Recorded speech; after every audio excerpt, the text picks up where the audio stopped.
நம்மில் அனைவருக்கும் என்றும் இளமையாகவே இருக்க வேண்டும் என்ற ஆசை இருக்கும். அதற்கு சான்றோர்கள் மிகவும் எளிய ஒரு வழியை கூறுகின்றனர்.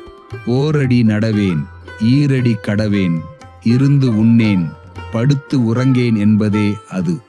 அதற்கான விளக்கம் ஓரடி நடவேன். நமது உடம்பின் நிழல் கால் அளவில் ஓர் அடியாக இருக்கும் உச்சி பொழுது நேரத்தில் நான் வெளியில் நடக்க மாட்டேன். உச்சி வெயில் ஆகாது. ஈரடி கடவேன், அதாவது ஈர அடி கடவேன். ஈரமான இடங்களில் நீண்ட நேரம் நிற்பதோ நடப்பதோ கூடாது என்பதால் அப்படி நடக்க மாட்டேன்.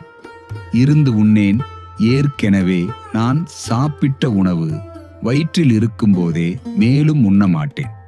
நன்கு ஜீரணமான பின்புதான் மறுபடியும் சாப்பிடுவேன். படுத்து உறங்கேன். தூக்கம் வந்த பிறகுதான் படுக்கைக்கு செல்வேன். படுத்துக்கொண்டு தூக்கம் வரவில்லையே என நினைத்தபடி படுக்கையில் கிடக்க மாட்டேன். இதுவே நீண்ட நாள் இளமையோடு வாழும் ரகசியம் என குறிப்பிடுகின்றனர் சான்றோர்.